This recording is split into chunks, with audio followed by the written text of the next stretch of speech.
Então, gente, vamos dar início às nossas apresentações com a nossa primeira conferencista nacional convidada, a doutora Cristina Leandro Correia Pereira. Ela tem um nome enorme, mas a gente chama ela de Cristina Pereira.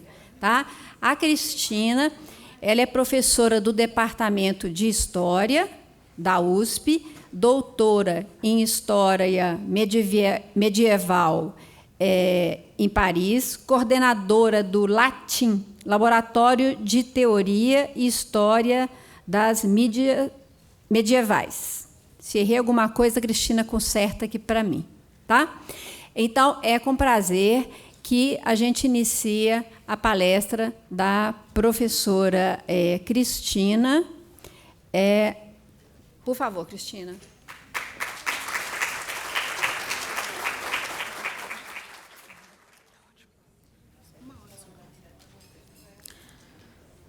Bom, bom dia a todas e a todos.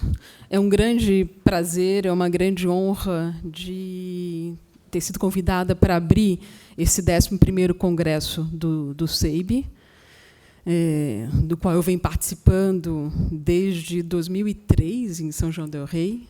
Pulei alguns, enfim, não consegui, mas realmente é um enorme prazer voltar a BH, voltar a reencontrar os amigos queridos, sobretudo a Regina, a Beatriz, que eu parabenizo pela organização desse congresso e também do SEIB. Enfim, não vou citar toda a organização, mas parabenizo na pessoa da Beatriz e da Regina. Enfim, eu sou, na verdade, quase que uma intrusa, porque eu sou uma medievalista que também trabalha um pouco com arte sacra, né? Digamos que eu prefiro falar em imagens cristãs na longa duração, da Idade Média até o século XIX. E, enfim, essa minha fala vai mostrar um pouco isso a partir de uma reflexão sobre um tema que me interessa há algum tempo e que agora, finalmente, com esse convite, eu tive a oportunidade de começar a pensar um pouco mais sobre essa questão. Passo a leitura, então, para tentar não me extrapolar. Bom, se a presença da pintura na escultura é algo muito familiar aos estudiosos da imaginária sacra, tome-se como exemplo a policromia das esculturas devocionais, vídeo exemplo da Maria Regina, do livro que ela está lançando. O inverso é menos, ou seja, a presença da escultura na pintura. O objetivo dessa fala será, então, o de fazer um exercício de análise de representações pictóricas de esculturas devocionais, tomando como base um corpus iconográfico abrangendo um arco temporal que vai, grosso modo, do século XIII à passagem do século XVIII ao XIX. São marcos cronológicos amplos que atropelam essas periodizações tradicionais da história da arte, que separam gótico, renascimento, barroco, rococó, mas essas ultrapassagens se justificam pelo interesse em examinar as permanências em relação ao tema estudado. Ou seja, não é questão aqui das mudanças estilísticas, mas pensar o estatuto da representação, mais particularmente da imagem sacra, em diferentes momentos históricos, especialmente naqueles em que essa imagem devocional teve um grande protagonismo. Nesse sentido, minha proposta será dupla. Então, por um lado, dentro do que se poderia entender como uma abordagem de caráter documental, que é necessária em períodos em que não se dispunha de um registro mais direto por meio de fotografia, vídeo, a ideia é examinar os modos de uso dessas esculturas devocionais e buscando responder a questões do tipo em que locais essas esculturas eram consumidas, por que atores, que gestos eram empregados, etc.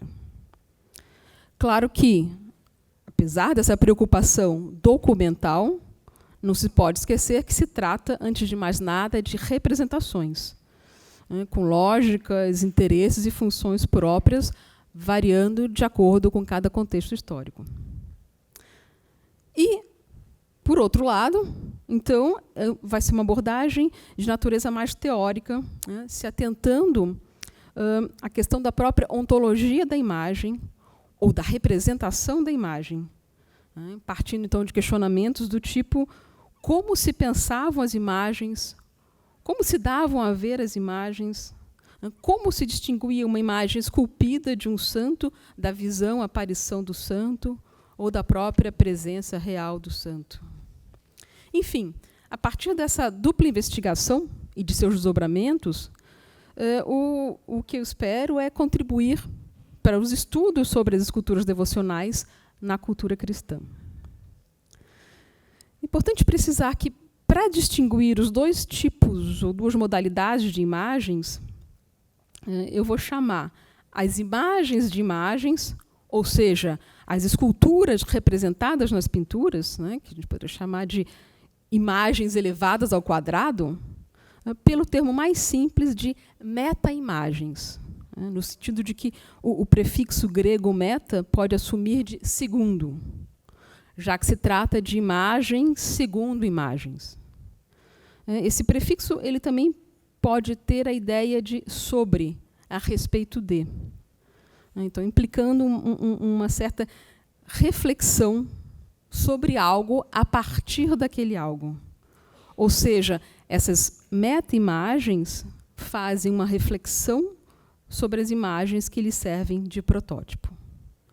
E, nesse sentido, eu remeto aqui às ideias do J.T.W. Mitchell, na sua obra Teoria da Imagem, Picture Theory, de 94, onde ele propõe o conceito de meta-imagem, ou como ele chama, meta-picture. Cito: aquelas que se referem a si mesmas, ou a outras imagens, ou à sua natureza, ou à sua fabricação. Ou ainda, como ele diz, imagens que são usadas para refletir sobre a natureza da imagem.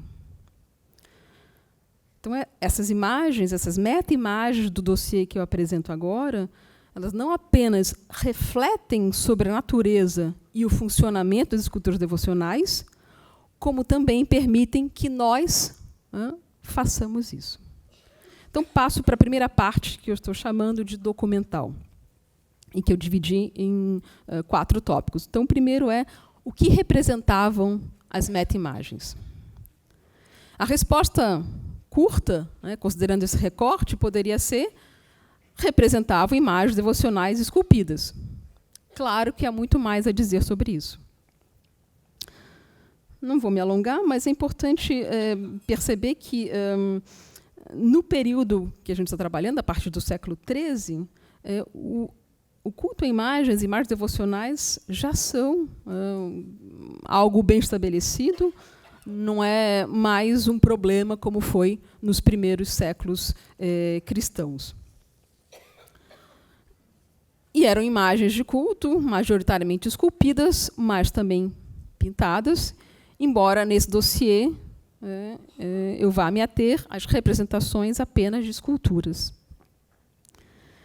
Bom, então, apesar, como todos sabemos, de haver uma vastidão de santos cultuados por meio de suas imagens esculpidas, suas representações pictóricas são bem menos numerosas, claro, e elas, na verdade, privilegiam a Virgem e o Cristo. No caso da Virgem, em geral, ela é figurada com Cristo nos braços, no colo, sentado de pé. E, no caso do Cristo, sobretudo, na cruz, crucificado. Tanto como imagem narrativa, na passagem bíblica, quanto como imagem-objeto, ou seja, o crucifixo. E mostro uma... Seria interessante apagar essa luz aqui. Eu trago esse primeiro exemplo que mostra essas duas iconografias mais frequentes, a Virgem e o Cristo, nessa tela monumental, feita pelo Juan Carreño e o Francisco Rizzi, para o altar-mor da Igreja dos Trinitários em Pamplona, que representa a visão que teve São João da Mata enquanto ele celebrava a primeira missa e o levou a fundar a ordem ainda no final do século XII. Então, na parte superior da pintura, podemos ver o que não é uma surpresa, a Trindade sobre nuvens e rodeada por anjos. E na parte inferior, na parte de baixo, o santo eleva a hóstia em direção a uma escultura policromada da Imaculada Conceição, que lembra a pintura de Murilo, no crescente de lua, etc., que está no retábulo. E abaixo dela, um crucifixo dourado menor, que está pousado sobre a mesa do altar. Um dos raros casos nesse dossiê de meta-imagens que apresentam santos é essa miniatura que está na abertura dos Estatutos da Ordem da Jarreteira, no final do livro de Talbot Shrewsbury, produzido em Rouen, no século XV, que mostra, então, uma escultura de São Jorge, combatendo o dragão, sobre um altar, sendo cultuada pelo rei da Inglaterra e sua corte de nobres e religiosos. Um outro exemplo é esse desenho aquarelado na obra do Schilling, Crônica Ilustrada de Spies, também do século XV, que mostra soldados confederados na véspera de uma batalha, a Batalha de Lopen, na colegiada de Berna, ajoelhados diante do altar, com as esculturas da Virgem com o menino e de um santo com a palma do martírio, provavelmente São Vicente de Saragoça, já que a igreja de Berna era dedicada a ele. Passo, então, à segunda questão dessa primeira parte, os lugares, onde eram representadas as imagens e as meta-imagens. No caso das imagens onde se encontram essas meta-imagens, elas são basicamente dois tipos: narrativas ou ostensivas, ou seja, de exibição. Então, no caso da narrativa, eu estou considerando quando existe uma colocação em cena da meta-imagem em uma história, ou pelo menos em uma situação envolvendo outros personagens que agem como espectadores. E ostensivas, quando há apenas a exibição, a mostração, isso é uma imagem narrativa, e essa é do tipo ostensiva, em que praticamente só há a meta-imagem que funciona por si só, como nessa imagem da Virgem de Belém, essa pintura cusquenha, que a gente pode equiparar a uma espécie de retrato de uma escultura que tem uma identidade própria, e os exemplos são inúmeros, sobretudo dentro do que a gente chama de pintura cusquenha. Todas elas, percebam que dá para ver o suporte, a peanha. De modo geral, no que diz respeito às representações de tipo narrativo, há um predomínio numérico das iluminuras medievais, já que os livros manuscritos são um suporte privilegiado para as imagens desse tipo que acompanham textos. Há um predomínio de obras hagiográficas narrando vidas de santos, em particular da Virgem. Cito dois exemplos que são muito conhecidos e têm muitas cópias: as Cantigas de Santa Maria, do Afonso X, e os Milagres de Nossa Senhora, do Gauthier de Quancy, ambos do século XIII. Nesses livros, as iluminuras, em geral, estão num lugar de destaque, na mancha do texto, ou ocupando a página inteira, como nesse fólio do chamado Códice Rico das Cantigas de Santa Maria, que mostra a história do Teófilo, que faz um pacto com o diabo, vou voltar nele mais adiante. E, em geral, são imagens que não se encontram na margem, mas se encontram na parte central dos fólios dos manuscritos. Já as imagens ostensivas são mais frequentes em pinturas autônomas, pinturas de cavalete ou em retábulos, e, sobretudo, a partir do Renascimento, quando o livro manuscrito desaparece. Claro, o objeto livro não desaparece, ao contrário, ele se torna mais numeroso com a imprensa, mas há uma mudança no caráter. O que desaparece é o livro escrito à mão, manuscrito. De objeto precioso e, portanto, vitrine de exibição da piedade, da riqueza do possuidor, ele se torna um objeto de uso comum, o livro impresso, cujas imagens reproduzidas mecanicamente têm menos variedade do que no período até o século XV. No entanto, a ornamentação do espaço eclesiástico não desaparece.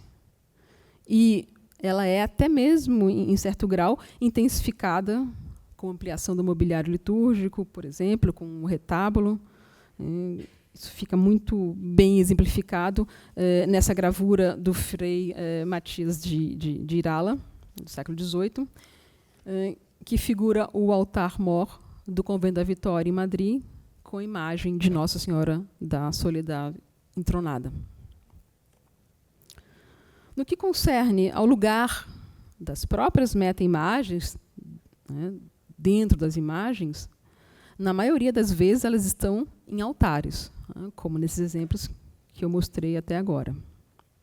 Mesmo em um caso como o de uma pintura do Vermeer representando a alegoria da fé, que hoje está no Metropolitan, em Nova York, em que o ambiente não é eclesiástico, é o estúdio do pintor, a evocação de um altar com a colocação do crucifixo sobre uma mesa, junto com um livro, com silício, com cálice.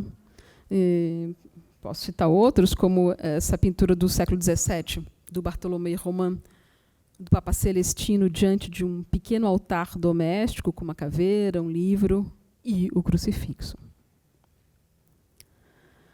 Mesmo quando as meta-imagens não estão no interior das igrejas, elas continuam a ser colocadas em locais altos. E daí eu lembro aqui um exemplo, as constituições primeiras do Arcebispado da Bahia, de 1707, elas preconizam que as imagens, as santas imagens, devem sempre estar levantadas do chão, inclusive sob pena de excomunhão. E aqui eu cito, por exemplo, esse caso das Cantigas de Santa Maria, de uma escultura da Virgem que teve que ser retirada de uma determinada igreja, que estava sendo restaurada, e foi colocada na praça da cidade, mas sob um pórtico. E, nesse pórtico, ela está sobre um suporte feito de colunas. De certa maneira, imita uma pequena igreja. Ou então, cito também outro exemplo, dessa tela que mostra a descoberta da escultura de Nossa Senhora dos Remédios, pelo índio otomí convertido, o Juan Cicuautli, ou Juan de Águila, no México, 1540, em que a meta-imagem também se encontra em um local elevado, no meio das folhagens desse cacto. Essa elevação ela pode ser mínima. Por exemplo, nessa pintura do Stefano di Giovanni, do Saceta, para o altar-mor da igreja de Santa Maria del Carmine, em Siena, que está hoje no Vaticano, mostra São Tomás de Aquino em oração dentro de uma igreja, diante do crucifixo, que repousa sobre uma pequena base, imitando pedra, evocando, claro, o Monte Gólgota. Terceira questão. Quem são os atores que interagem com as meta-imagens? Quando se trata, claro, de imagens narrativas. Basicamente, dois grandes grupos, os religiosos e os fiéis. É claro que a gente pode dividir essas categorias em outros, monges, monjas de diferentes ordens, clérigos seculares, de um lado, homens e mulheres, nobres ou não, do outro lado.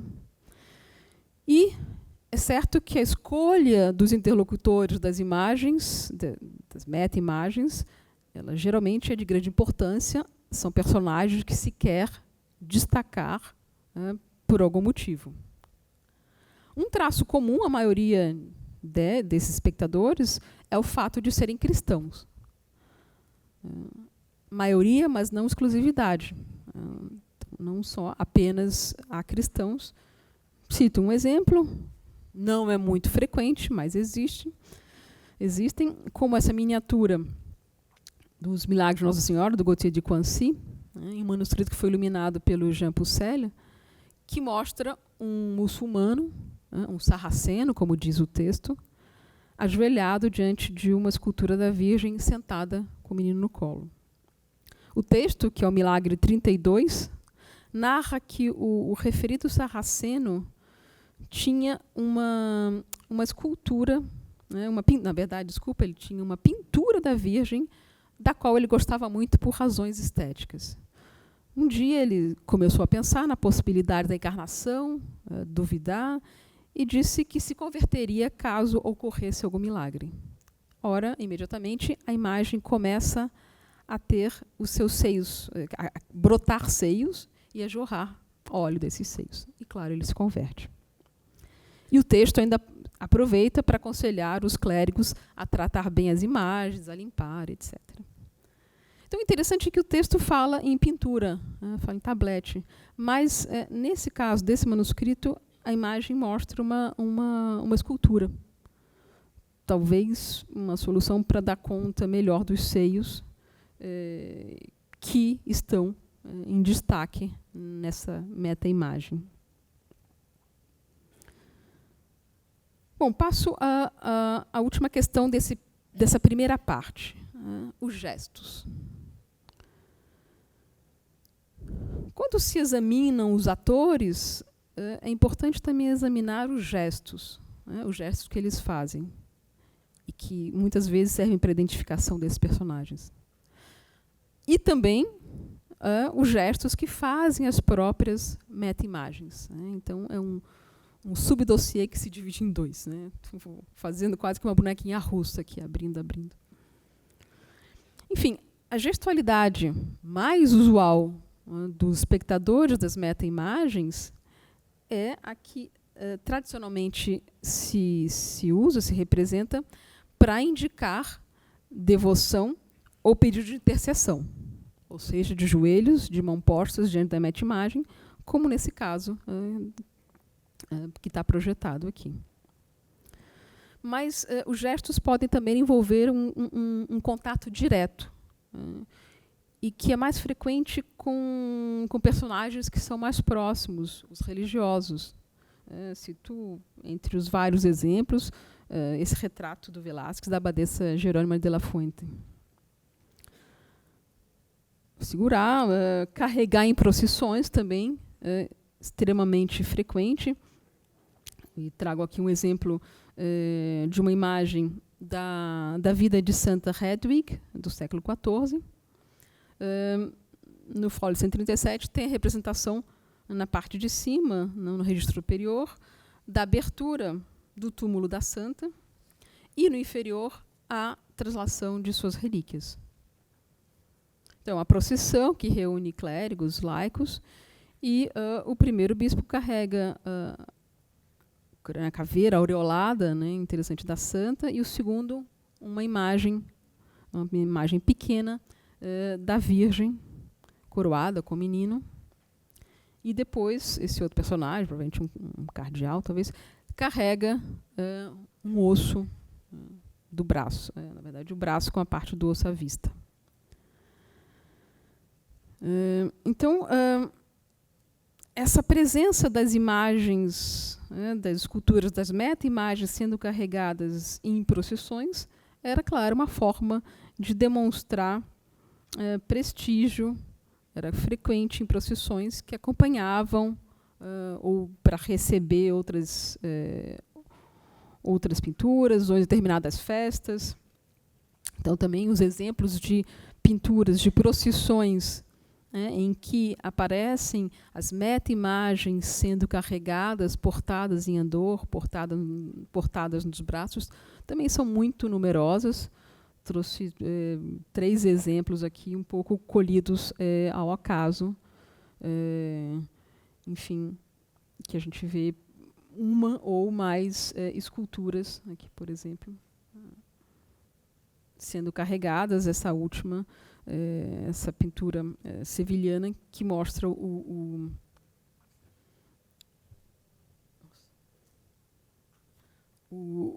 Cristo de Santo Agostinho, da Catedral de Sevilha.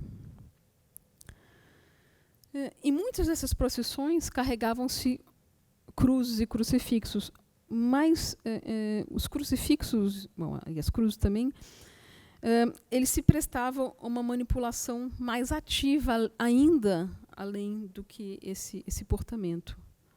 A gente viu o exemplo do retrato feito pelo Velázquez, e cito um outro exemplo, uma pintura já do século XIX, muito conhecida, do Bento José Capinã, da Morte do Pecador, que se encontra na entrada da Igreja do Bonfim, em Salvador. Bom, deu para ver que eu andei por lá, ainda estou com a pulseirinha. Enfim, é uma pintura que se insere numa tradição iconográfica mais antiga, né? Em geral, tem as 2 partes, a morte do pecador e a morte do justo, que também acontece na Igreja do Bonfim, em Salvador. Nesse caso, né, na morte do pecador, ao lado do leito em que ele se encontra, um padre lhe mostra um crucifixo que tem nas mãos, em uma tentativa vã de livrá-lo dos diabos que o rodeiam e que esperam levar a alma.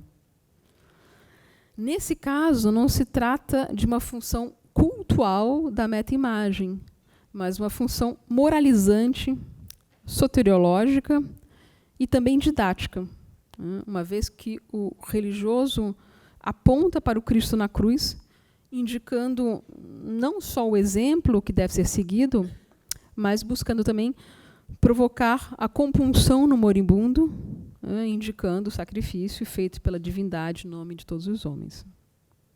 Nesse caso, e só nesse caso, que não dá para generalizar, a gente poderia dizer que essa pintura é uma tradução em imagem da famosa carta do Papa Gregório Magno, de que as imagens servem para ensinar, relembrar e comover, como vai ser retomado incansavelmente pela ortodoxia cristã, como no Concílio de Trento, nas Constituições primeiras.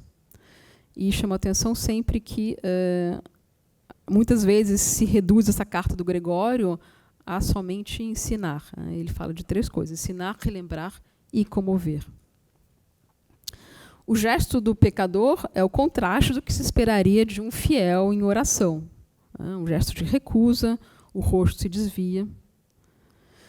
E é interessante perceber que, do outro lado, a imagem que faz então pandan com essa, a representação da morte do justo, pintada pelo filho do Bento, o Tito Nicolau Capinã, nela não há representação do Cristo na cruz, só da cruz.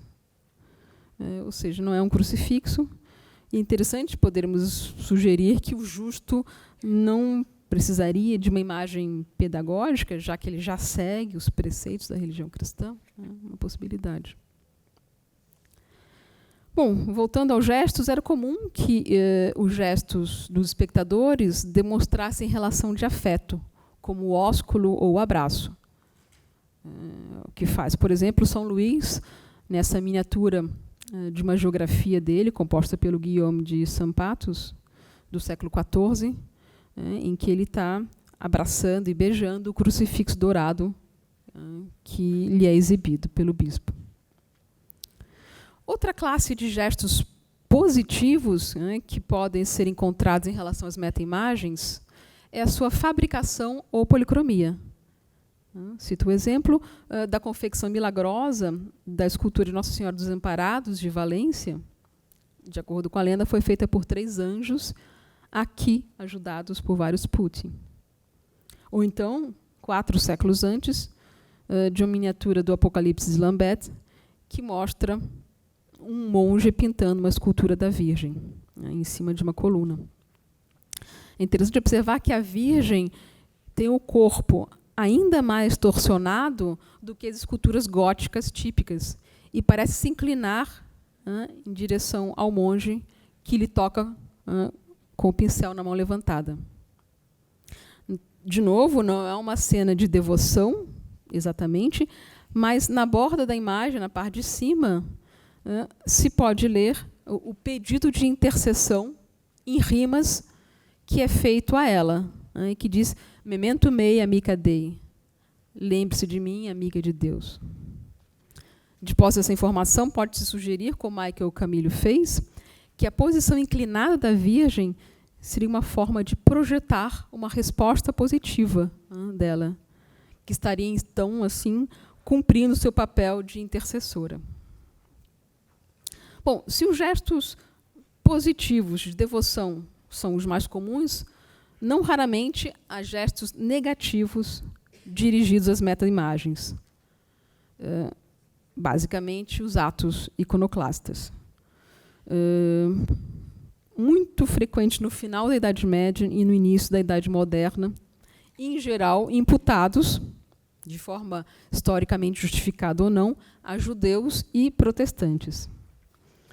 Um exemplo, essa imagem aquarelada de uma cópia do século XVII, dessa história da Reforma, que mostra atos iconoclastas em Berna, na Suíça, com esculturas sendo depostas e jogadas na fogueira.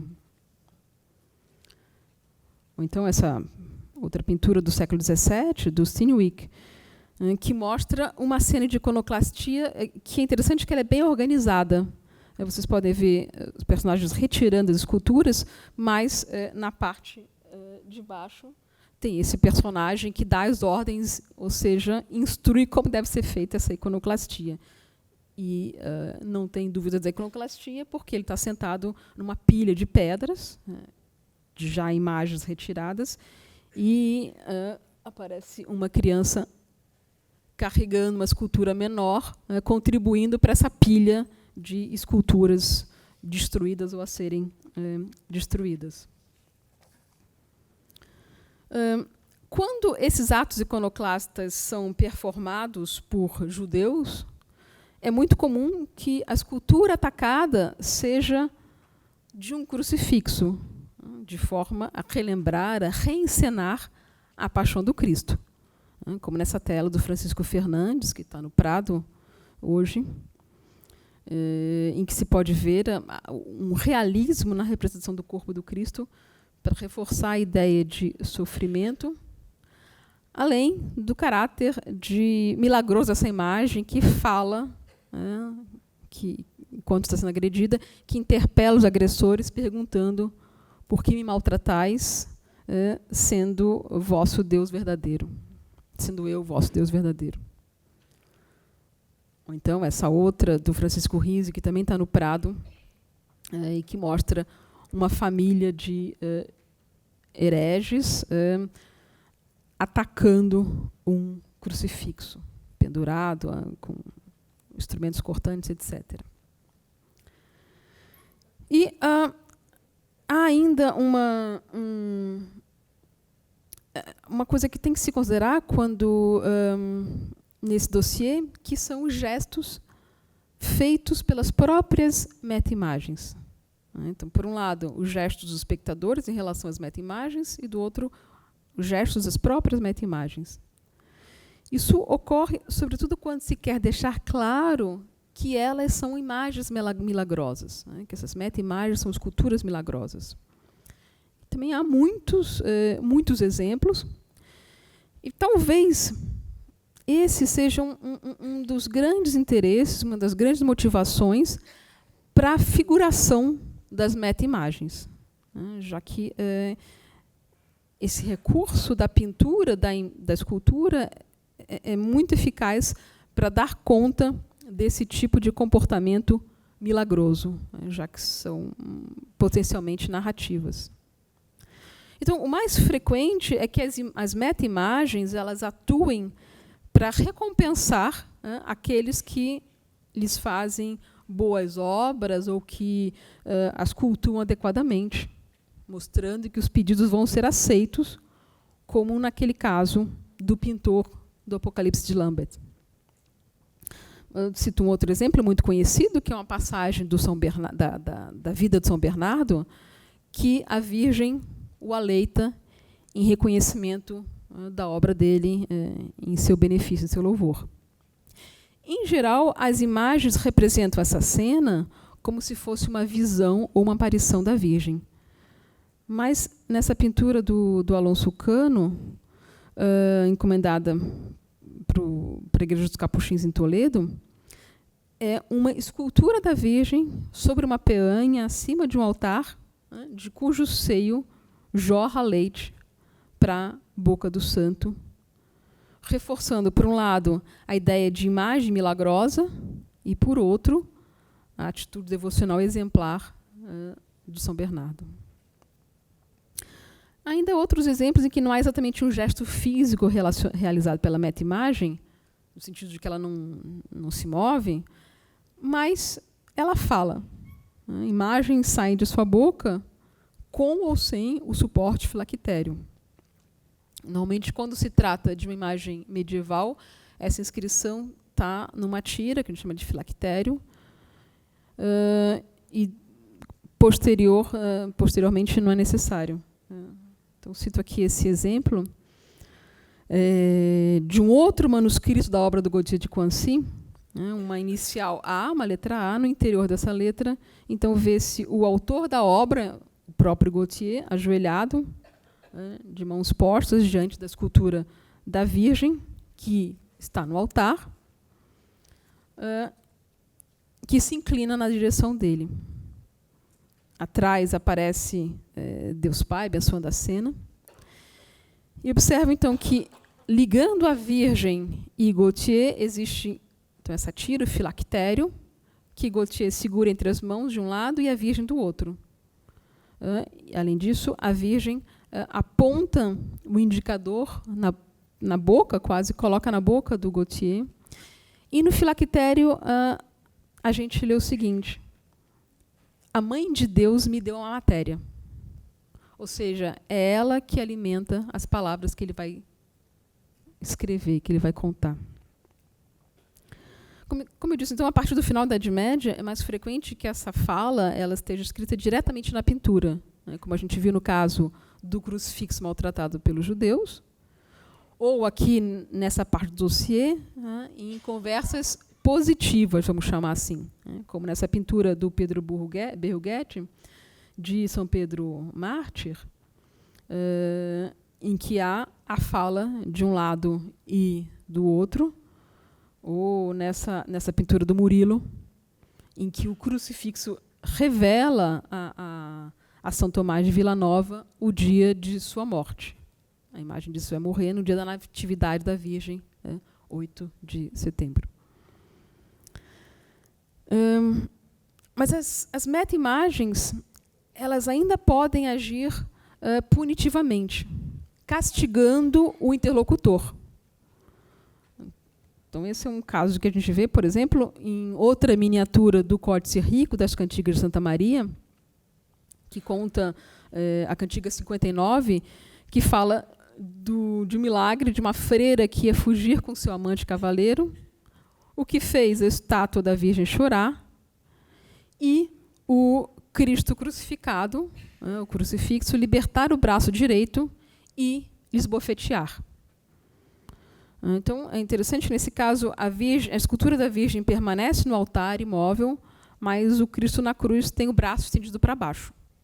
Uma posição que ele permanece nos 3 quadros, mesmo depois de já ter golpeado a freira, para poder demonstrar para toda a comunidade o milagre que havia acontecido. E, por fim, uma última possibilidade são casos em que o gesto é para demonstrar sofrimento, como nessa pintura do Pedro Nunes, na igreja Nossa Senhora do Carmo de Évora, que mostra as esculturas da Santa, Nossa Senhora do Carmo e São Simão Stock, com sangue, para mostrar que eles sofreram um ataque iconoclasta desse cavaleiro que está aos pés da imagem e que é, então, derrubado por ação divina. Bom, passo agora para a segunda parte, a parte, digamos, mais teórica, não mais documental, que a gente vai interrogar como as meta-imagens são representadas, o que elas são, de certa forma.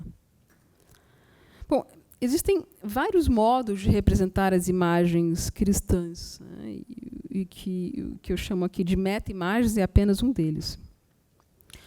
Grosso modo, pensando para os interesses dessa conferência, pode-se pensar num esquema que considere duas variantes. A imagem no mundo e a imagem na imagem. Daí a gente pode pensar a imagem no mundo como tendo diferente grau do que eu chamei de coisalidade, do fato de ser uma coisa. Então, uma imagem no mundo como um grau maior de coisalidade seria um objeto, uma imagem-objeto. Então, por exemplo, um crucifixo. Uma imagem no mundo com menor grau de coisalidade seria a própria representação, no sentido de conteúdo, conteúdo iconográfico. Pode chamar, por exemplo, de uma imagem pintura, o que está representado ali.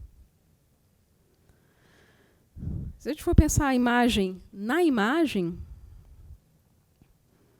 se ela tem mais coisalidade, ou seja, ela indica um grau maior de coisa, a gente encontra a meta-imagem.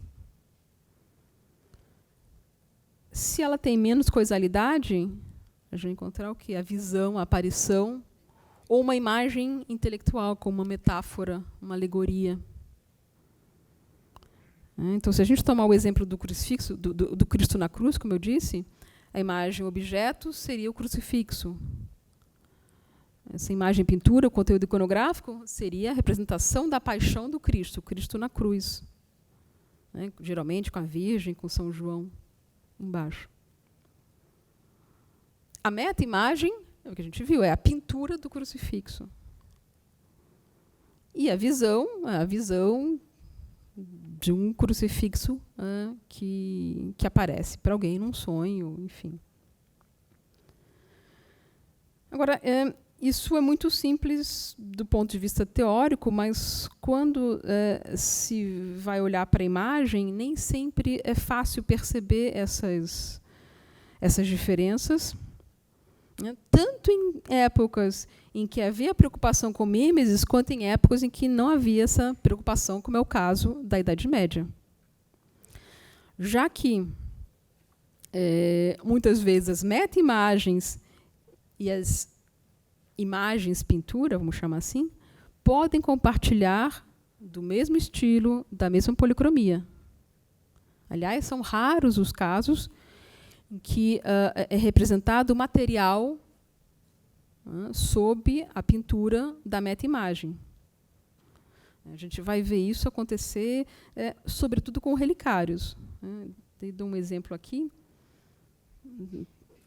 Então, é uma imagem do século de 1500, que foi inserida nesse saltério, que mostra as relíquias trazidas por São Luís, da Terra Santa. E daí a gente vê na parte de baixo uma cabeça relicário de São João Batista, inteiramente dourada, para indicar que era feito de ouro. Mas isso é mais raro e mais frequente com relicários. No caso das meta-imagens tradicionais, em geral, elas são policromadas, como eram, de fato, como acontecia com as esculturas. Mas o que acontece então quando as diferenças não são muito evidentes, Como distinguir, como eu disse, as meta-imagens das representações, das personagens santas ou das visões? Cito um caso que foge bastante ao nosso escopo cronológico, mas, enfim, meu lado medievalista falou mais forte. E é uma imagem de página dupla, que mostra, então, de um lado, o imperador Carlos o Calvo, o neto do Carlos Magno, ajoelhado diante de uma imagem do Cristo na cruz. É uma meta-imagem ou uma imagem pintura? Considerando a datação da obra, século IX, quando as imagens tridimensionais de culto estavam só começando a se difundir, considerando a presença da mesma moldura dos dois lados, que cria uma espécie de contínuo entre elas, apesar de que os personagens têm status bem diferentes, considerando a presença de uma serpente ao pé da cruz, a gente poderia dizer que estamos face a uma imagem pintura, a uma representação da crucificação do Cristo, que tem por objetivo mostrar a devoção do imperador, o seu caráter piedoso, e que também serve de imagem metáfora ou imagem exegese, já que a presença da serpente faz uma relação entre a cruz do Cristo e a árvore do paraíso. Uma ideia exegética muito frequente, indicando que o sacrifício do Cristo visa redimir o pecado original. Então, essa imagem não se encaixaria no nosso dossiê das meta-imagens. Apesar de que existe aquela característica que a gente viu que é comum às meta-imagens, que é a presença do fiel em devoção, ajoelhado, com as mãos levantadas, postas. Mas o que afasta completamente essa possibilidade é que a gente considera que não existe nenhuma indicação, nenhum indicativo de coisalidade na imagem do fólio 39 reto. O que eu estou chamando, então, de indicação ou de índice de coisalidade? Eu diria que se trata basicamente de 3 características que podem ou não estar juntas e que vão variar de importância de acordo com o contexto histórico-estilístico. Em primeiro lugar, o tamanho. Então, é muito comum que as meta-imagens sejam menores, justamente para indicar que se trata de objetos, por mais sagrados e milagrosos que sejam. Em segundo lugar, a existência de alguma característica típica de escultura, como, por exemplo, a peanha, como era muito comum no Barroco. E, por fim, a terceira característica, o lugar onde se encontram. Como eu já disse, em geral, o altar ou algum lugar elevado, com uma clara demarcação espacial material. Ao contrário, a presença apenas de nuvens sem chão, em geral, é uma indicação de que não é uma meta-imagem, mas uma aparição. Em geral, claro que não se trata de uma ciência exata. Então, aqui, por exemplo, nessa pintura do Antônio de Pereda, a Profissão de Sor Ana Margarita Santo Agostinho, a Virgem sentada, com o menino de pé à sua frente, na parte superior, sobre nuvens, não deixa margem a dúvidas de que não é uma escultura, mas uma visão, ou uma aparição. Da mesma forma, Santo Agostinho não é uma meta-imagem, mas o próprio santo que deu o privilégio de sua presença àquela filha bastarda do rei Filipe IV, cuja entrada na Ordem das Agostinas Recoletas motivou a encomenda da pintura. Outro exemplo é a primeira miniatura do livro de horas de Margarida de Clèves, que mostra a doadora comitente da obra, a própria duquesa Margarida, de joelhos diante da Virgem sentada com o menino no colo. Enquanto Margarida está na margem do fólio, a Virgem e o menino estão enquadrados por uma estrutura arquitetônica sobre um fundo de ouro. Não há distinção formal na representação dos corpos. e um filactério os une, saindo das mãos do Cristo, sendo tocado pela Virgem e alcançando a duquesa, pedindo que a oração dela seja atendida. Então, no filactério está escrito: Pai, faz com que alcance, implícito, o pedido, o teu reino. Ou alcance a duquesa, o teu reino, enfim. Trata-se da figuração da presença da Virgem do Cristo. Sua presentificação, como ocorre uma visão, mas não uma meta-imagem. Nesse sentido que eu estou usando aqui de uma escultura figurada. Esses três personagens não têm o mesmo status, é claro, e a pintura faz questão de marcar isso por meio dos recursos ornamentais. Mas eles têm o que a gente poderia chamar quase que de uma mesma ontologia representacional, no sentido de que se enquadrariam naquela segunda possibilidade do gráfico. Contrastando com essa imagem, volto para um manuscrito que eu já mencionei, da Biblioteca de Besançon, dos Milagres de Nossa Senhora do Gautier de Coancy, que retoma o conhecido milagre do Teófilo. Então, relembro, o Teófilo é um padre que faz um pacto com o diabo e que depois se arrepende e recorre à Virgem para que ela o salve. Interessante que nessa inicial há uma duplicação da Virgem, enquanto aparição, e, portanto, do mesmo tamanho do clérigo, que nesse momento está dormindo, enquanto aparição e enquanto escultura, de pequena dimensão, tronando com o menino no colo sobre o altar. A agência aqui é da Virgem Aparição. A Virgem esculpida, meta-imagem, tem a mão levantada, mas isso acontece em todas as cenas desse manuscrito. Não é, de fato, um gesto ativo, como se poderia pensar caso se olhasse essa imagem isoladamente. Outro exemplo em que há uma nítida demarcação do status de meta-imagem é nesse outro fólio do Códice Rico das Cantigas de Santa Maria, que mostra, como era muito comum nesse manuscrito, a Virgem sentada em cima do altar. Nessa cantiga, Cantiga 103, ela conta o milagre de um monge que queria muito conhecer o paraíso. A Virgem, então, atende o pedido, o desejo dele, e ela faz esse monge experimentar o paraíso por 300 anos, que para ele não teriam passado. Claro que, afinal de contas, no paraíso não tem tempo.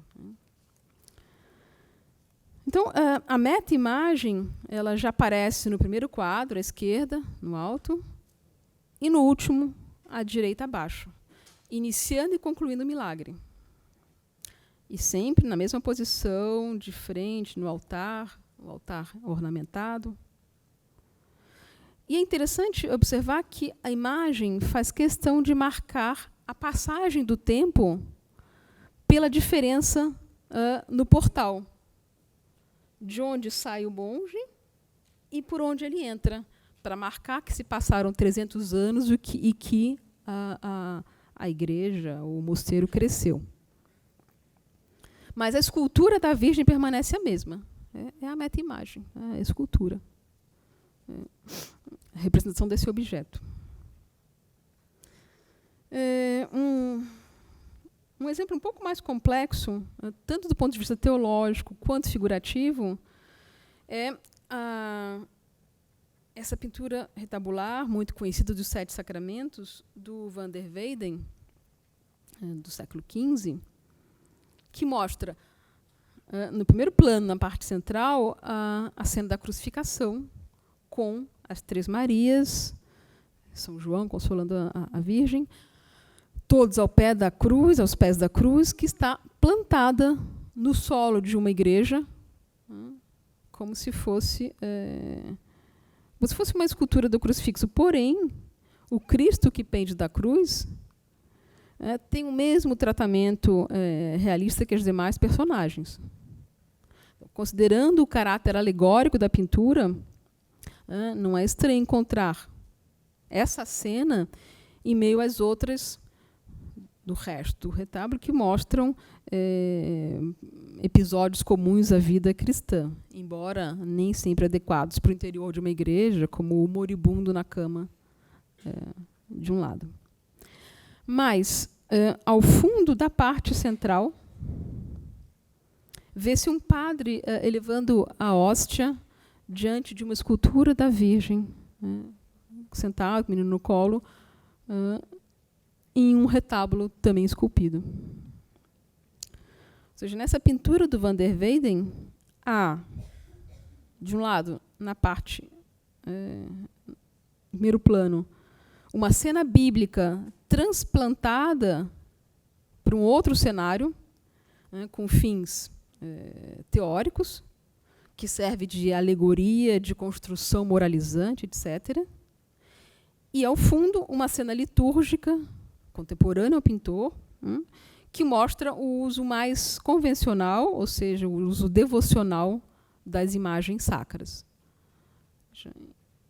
Em uma mesma pintura, duas possibilidades de representação da imagem, como representação, como alegoria e como meta-imagem. Nesse painel do tríptico do Van der Weyden, a meta-imagem é facilmente reconhecida por aquelas 3 características que eu falei: o tamanho pequeno, o fato de estar sobre uma base e de estar num retábulo. Mas, como eu disse, a iconografia não é ciência exata e a gente pode encontrar uma representação de escultura devocional, uma meta-imagem, que não apresente essas 3 características. Nesses casos, e de toda forma a gente sempre tem que pensar isso, que é o conjunto da obra, a relação com o texto, quando houver, e o contexto é que vão permitir a compreensão. Passo para minha última imagem, retomo essa obra História da Reforma, do Bullinger, que narra episódios de iconoclastia que aconteceram em 1529, em Wesen, na Suíça. Há vários soldados que tentam proteger as esculturas dos agressores iconoclastas. Elas estão colocadas no chão, não estão em lugar alto. Mas, nesse caso, isso se explica pela tentativa de protegê-las. Não tem peanha, elas deveriam estar em altares, em retábulos, etc. E algumas delas, pelo menos o Santo Papa, têm quase o mesmo tamanho do soldado. Mas o estatuto de escultura, ou seja, o estatuto de meta-imagens, é garantido pelo texto, pelas demais imagens da obra. Então, não há dúvidas de que aqui a gente está vendo esculturas de santos, da Virgem, e não aparição dos santos ou da Virgem. Enfim, para concluir bastante brevemente, a gente poderia dizer que as esculturas são representadas em pinturas basicamente em 2 situações. Na primeira, elas funcionam como ornamento. Não no sentido de serem superficiais, como a gente entende o ornamento hoje, como uma coisa supérflua. Não. Mas, de acordo com a definição clássica, enfim, em uso até o final do século XIX, como algo necessário ao bom funcionamento daquilo ao qual é associada. Ou seja, a escultura serve para qualificar o agente com o qual está relacionada. Tanto positivamente, daí a gente pode lembrar do São Luís beijando o crucifixo, quanto negativamente, como o pecador que recusa o crucifixo ou o judeu que o açoita.